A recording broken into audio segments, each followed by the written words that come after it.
All right, well, some say Governor Rick Scott wants to be front and center at the Republican National Convention in Tampa.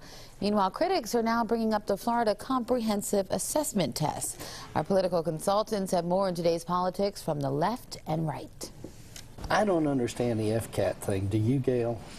Well, I understand it, and I have never liked it, like a lot of people, as you well know. A lot of liberal Democrats don't like it. I know. A lot of Republicans don't like it either, because you know you're wasting a lot of time teaching the test instead of curriculum. That makes a difference for these kids. What happened was they changed all the requirements. You know, they changed a lot of the formulas with the test, and they didn't check it out. They didn't test it. They didn't test the test. I mean, you do a beta test on everything. They didn't test the test. Well, that's really And now the reading thing is coming out, and that's supposed to be pretty horrific too. Yeah. So the writing was the first part. Yeah, but when you have 2/3 of the children failing the test, something is wrong.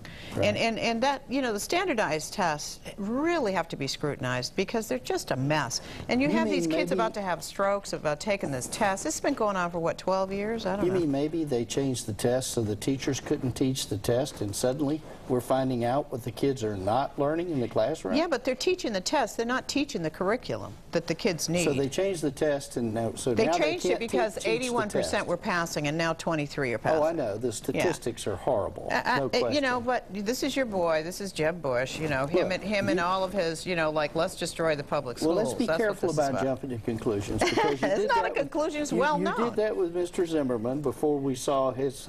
Wait a minute. I want to go. We'll come back to George Zimmerman. George Zimmerman also had drugs in his system. I mean, there's a bunch of stuff going on here. You also made that mistake, I think, with the governor's chief of staff, because now the no bid contract that you were complaining about turns out to be a software company that has the only program available.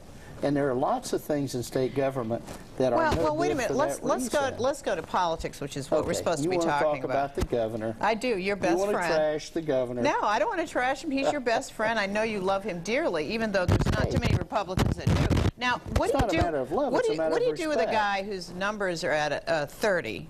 Okay, and he wants to hang out with a guy with no personality. That would be your nominee, Mitt Romney, and he sits there with the Miami Herald, and he tells the Miami Herald, he goes, "Oh yeah, I'd like to have a very prominent spot on the program." It's like, what political school of basic stuff did you go to? Well, let me explain this. Name me a convention in any state, Republican or Democrat, where the governor of that state, who was a member of that party, did not come in and at least give the welcome speech. Oh, hey, welcome speech, nobody's watching in prime time. He said he wants to be prime time.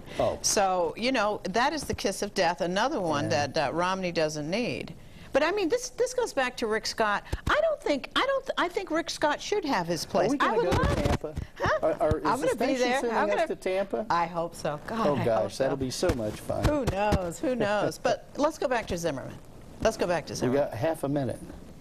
Are you giving us a wrap? You know, because Cass is going to come off of that dais. He's going to kill us if we cut into his time again. Blame it on the Casanova. It's his fault, the bad weather. I love that guy. You know. I love that guy. He's the best weatherman in the universe. But let's talk about Zimmerman real quick, because I don't want you to think that I was avoiding your issue with Mr. Zimmerman. I don't think you'd ever avoid one of my issues, Gail. I love you, friend. But look, Zimmerman, they said that he had dope. He had certain drugs in his system. Let's get into the facts as they develop, because they're wrapping us up. We're going to talk about. Wrapping us? We're going to talk about this case for a long time. Okay, we'll get Gail it next likes to jump to conclusions. No, I don't. I'm always right. And this is Inside Politics. From the left. And from the right. All right. Thank you. Okay. All right, always great insight there. And medical